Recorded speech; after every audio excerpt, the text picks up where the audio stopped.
नमस्कार बच्चों, toppers topper आपका स्वागत है। आज हम शुरू करने जा रहे हैं प्रश्नावली 7.3। इस प्रश्नावली को हल करने से पहले आइए जानें कि इसमें किस तरह के प्रश्नों को उठाया गया है और आपको इनको हल करने के लिए किन नियमों को जानना आवश्यक है।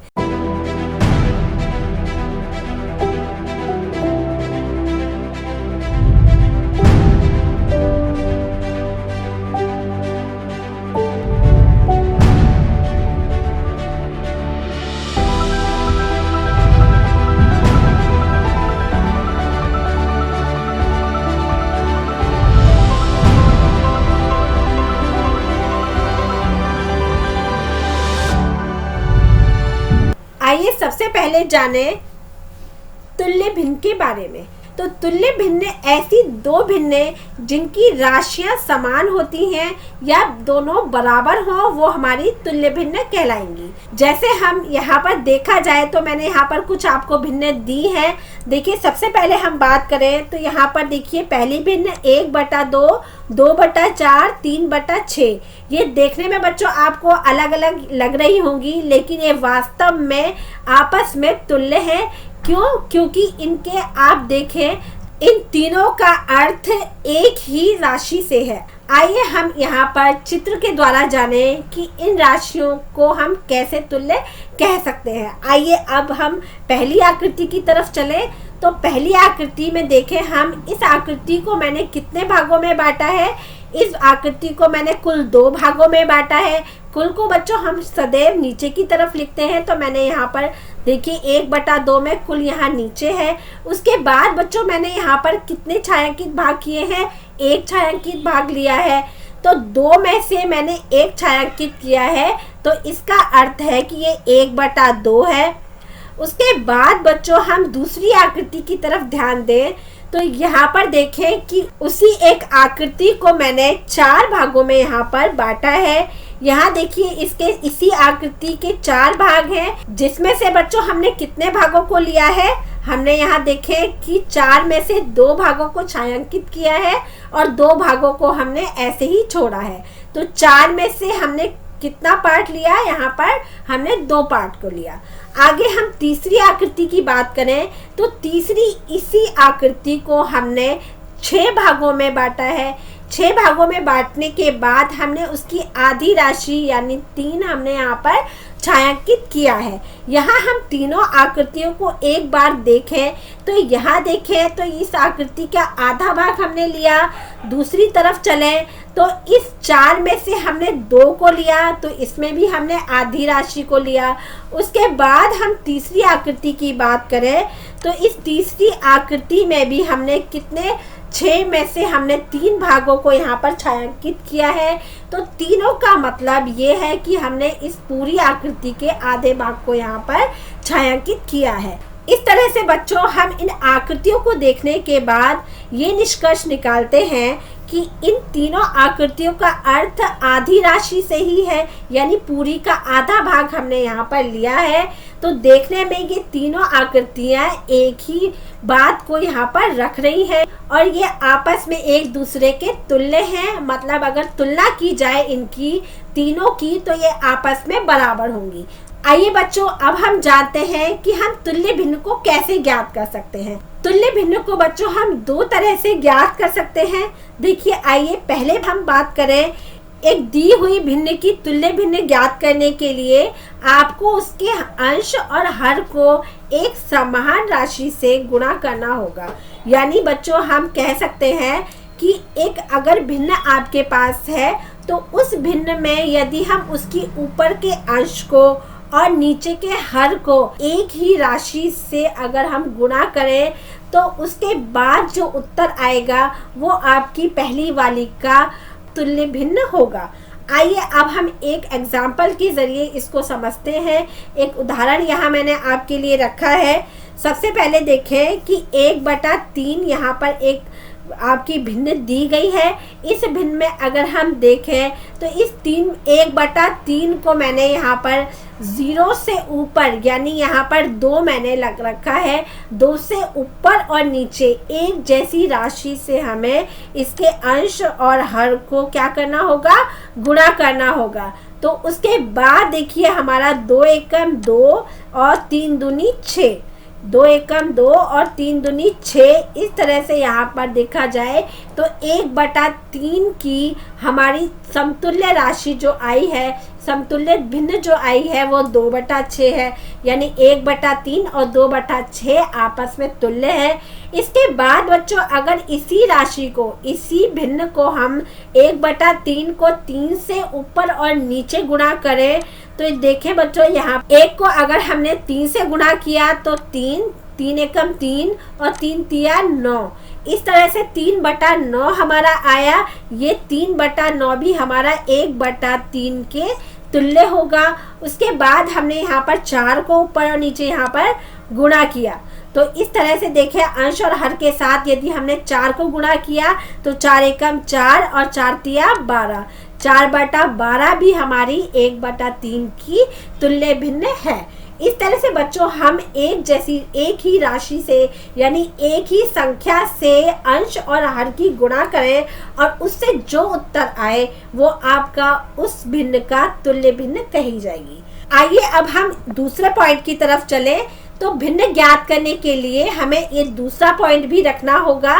देखिए बच्चों, यहाँ पर हम एक छोटी भिन्न आपके पास है तो हम उसमें एक जैसी संख्या से गुणा करके एक भिन्न दूसरी भिन्न तुल्य भिन्न निकाल सकते हैं, लेकिन जहाँ पर हमें एक बड़ी राशि हमारे पास होगी तो उसकी तुल्य भिन्न निकालने के लिए क्या करना होगा, ऊपर और नीचे एक ही संख्या से भाग देना होगा। यानी अगर एक छोटी राशि हमारे पास है, यानी 1/3 देखिए हमारे पास थी ये, तो हमने इसमें एक जैसी राशि से, एक जैसी संख्या से हमने इसको गुणा किया और इसकी तुल्य भिन्न निकाली।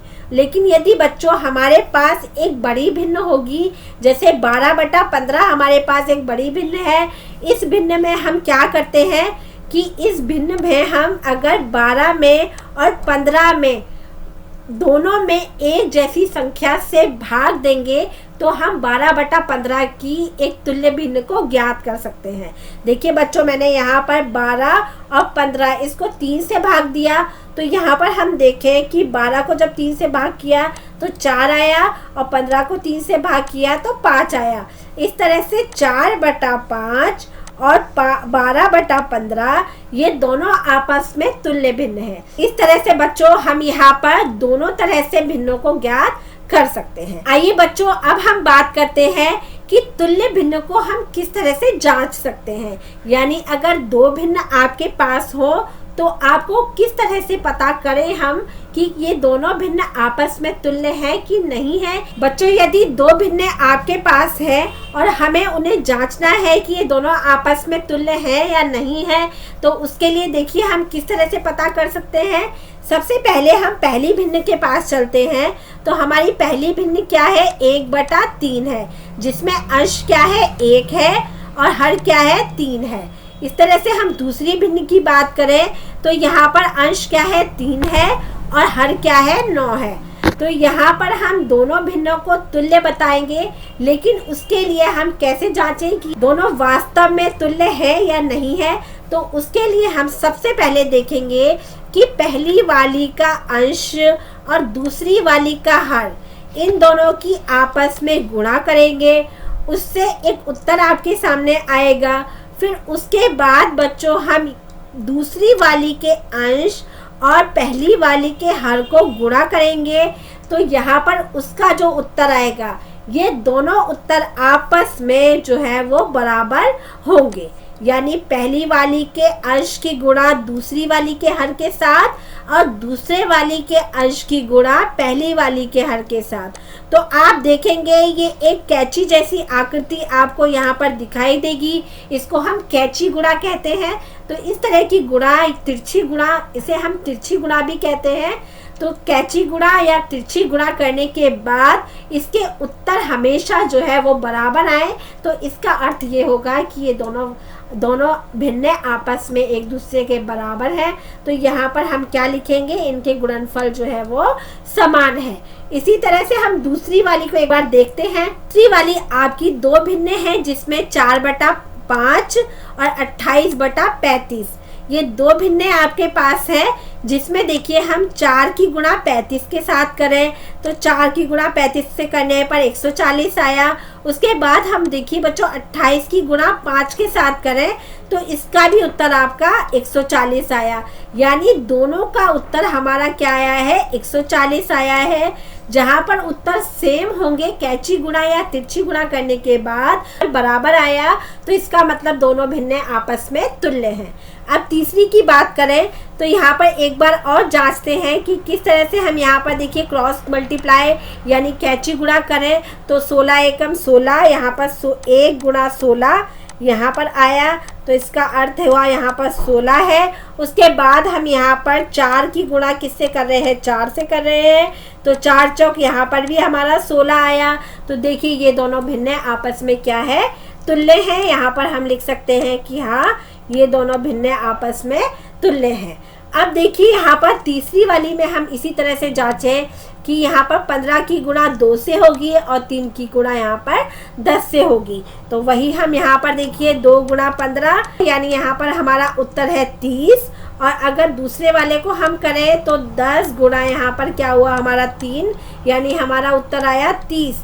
तो इस तरह से देखें हम दोनों के उत्तर क्या आए हैं, हमारे बराबर आए हैं, ये हमारी तुल्य भिन्न है। इसी तरह बच्चों तीसरे वाले में भी हम देख सकते हैं, तीसरे वालों को भी हम यहाँ पर क्रॉस मल्टीप्लाई करेंगे। यहाँ पर 7 की 24 से और 3 की 56 से करने पर यानी हम सबसे पहले 3 की गुणा किससे करेंगे, 56 से करेंगे तो हमारा आएगा 168। और यहाँ पर हम 24 की 7 से करेंगे तो 24 गुणा 7 बराबर 168। तो इस तरह से ये भी हाँ हमारा ये आपकी दोनों का गुणनफल यहाँ पर बराबर आ रहा है यानी ये दोनों भिन्न आपस में तुल्य है। इस तरह से बच्चों आप भिन्नों को जांच सकते हैं कि ये भिन्न आपस में तुल्य हैं या नहीं है। आइए जाने कि अब भिन्नों का सरलतम रूप निकालना, हम कैसे भिन्नों को सरलतम रूप में इसको कन्वर्ट करेंगे। तो आइए हम जानते हैं। सबसे पहले आइए जाने कि भिन्न का सरलतम रूप क्या होता है। एक भिन्न सरलतम रूप में तब कही जाती है जब उसके अंश और हर में एक के अतिरिक्त कोई और उभयनिष्ठ गुणनखंड ना हो। यानी बच्चों वो इतनी सिंपलेस्ट फॉर्म में हो यानी इतनी छोटी हो जिसमें दोनों के अंदर केवल एक कॉमन हो, उसके अलावा उसका कोई भी अन्य गुणनखंड ना बनता हो, वो एक के अलावा किसी और से ना कटती हो, वहाँ पर वो राशि वो भिन्न हमारी सरलतम रूप में कही जाएगी। सरलतम रूप से अर्थ है कि भिन्न का सबसे छोटा रूप यानी ऐसा रूप जिसका एक के अलावा कोई और गुणनखंड ना हो, दोनों को एक से ही काटा जा सकता हो और किसी भी उसके और किसी संख्या से उसको काटा नहीं जा सकता हो। तो सबसे पहले हम देखते हैं, यहाँ पर एक आपको मैंने यहाँ उदाहरण दिया है, देखें कि 18/27 ये एक आपके पास भिन्न है जिसको हमें सरलतम रूप में कन्वर्ट करना है, बदलना है। तो सबसे पहले हम क्या करेंगे, सरलतम रूप में बदलने के लिए उस भिन्न को हम भाग करेंगे। छोटी भिन्न बनाने के लिए बच्चों हमेशा अंश और हर दोनों को हम एक ही संख्या से भाग देंगे। यहाँ पर देखिए हम यही करेंगे। सबसे पहले हमें दिया गया है कि 18/27 एक हमें भिन्न दी गई है। इस भिन्न में हम देखें कि 18 और 27 को हम एक ही बड़ी राशि यानी 9 से ऊपर और नीचे सेम संख्या से, एक जैसी संख्या से हम इसको क्या कर रहे हैं, भाग दे रहे हैं। भाग करने के बाद जो आपका उत्तर आएगा वो आपका सबसे छोटा रूप होगा उस भिन्न का। लेकिन बच्चों यहाँ पर हम देखते हैं कि ऐसा कौन सा गुणनखंड है जिससे हमें इनको भाग देना है, अंश को और हर को। तो उसके लिए हमें उस गुणनखंड को कैसे ज्ञात करेंगे, उसके लिए बच्चों हम दोनों ऊपर अंश और हर इन दोनों का मासा ज्ञात करेंगे। मासा का अर्थ होता है हाईएस्ट कॉमन फैक्टर। यहाँ पर एक और हम उदाहरण के तौर पर यहाँ पर एक और राशि हमारे पास है, एक और भिन्न है। तो आइए देखें कि 36/54 इसमें आपका देखें कि 36 अंश है और 54 हमारा यहाँ पर हर है। इन दोनों को यानी 36 का और 54 का, इन दोनों का हमें क्या ज्ञात करना होगा। सबसे पहले हम इन दोनों का मासा ज्ञात करेंगे। हाईएस्ट कॉमन फैक्टर ज्ञात करने के बाद उस राशि से, उस फैक्टर से हमें ऊपर और नीचे, उस गुणनखंड से हमें इसको ऊपर और नीचे भाग कर देना होगा। अगर बच्चों अभी तक आपने हमारे टेलीग्राम चैनल को ज्वाइन नहीं किया है तो इसे जल्दी से ज्वाइन करें ताकि आपको हमारे सारे वीडियो की नोटिफिकेशन मिलती रहे। आइए अब एक एग्जाम्पल के जरिए जानें कि हम दो संख्याओं का मासा कैसे ज्ञात कर सकते हैं। तो यहाँ पर देखिए मैंने एक भिन्न ली है जिसका अंश यहाँ पर 36 है। उसके बाद इसका हर देखें तो इसका हर यहाँ पर 24 है। तो इसका अंश यानी 36 और 24 का हम मासा कैसे ज्ञात कर सकते हैं।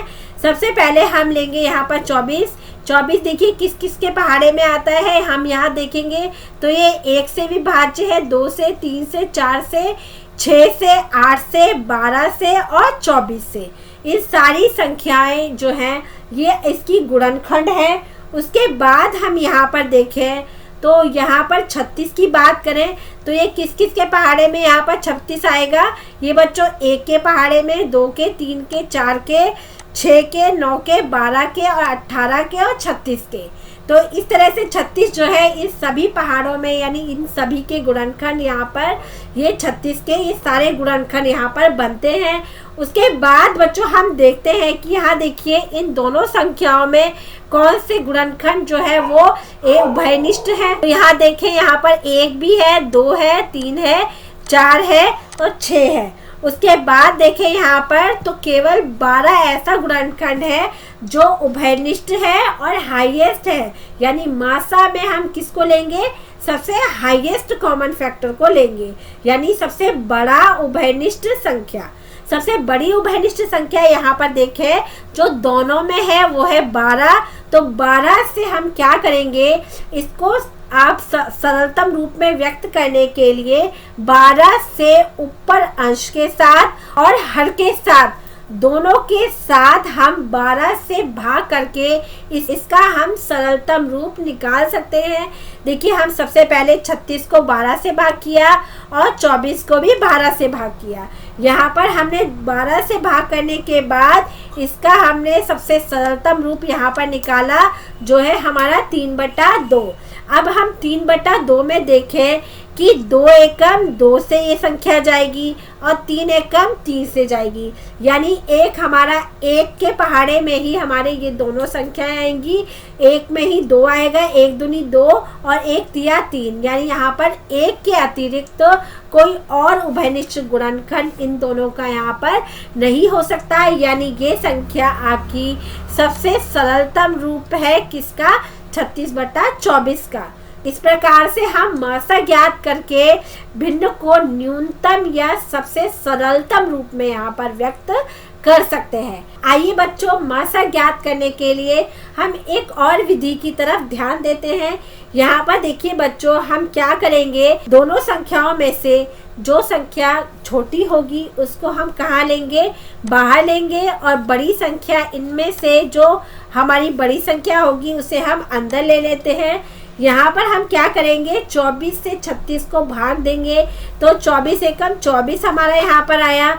उसके बाद 36 में से 24 को हमने अगर यहाँ पर क्या किया, घटा कर दिया तो घटा करने के बाद हमारे यहाँ पर 12 आया। 12 के बाद हम क्या करेंगे, इस 24 को हम अंदर लेंगे। हमने यहाँ पर अंदर लिया 24 को, तो 24 को अंदर लेने के बाद 12 दूनी 24 से हमने इसको भाग किया तो उत्तर आया 0। जब दो संख्याओं को इस प्रकार भाग में हम रखते हैं और उत्तर हमारा 0 आए नीचे, तो उसके जो ऊपर वाला हमारा ये हमारी जो संख्या होगी ये हमारी मासा होगी। तो ये दोनों आपकी अलग अलग विधियां हैं जिससे हम मासा को ज्ञात कर सकते हैं। इस तरह से बच्चों आप मासा को निकालना सीख गए होंगे। बच्चों इस वीडियो में इतना ही। आगे की वीडियो के साथ हम फिर मिलेंगे। वीडियो पसंद आया तो लाइक ज़रूर कीजिए और चैनल को सब्सक्राइब करना ना भूलें। आगे की वीडियो के साथ यानी 7.3 के साथ फिर मिलेंगे। जुड़े रहिए टॉपर स्टॉप के साथ।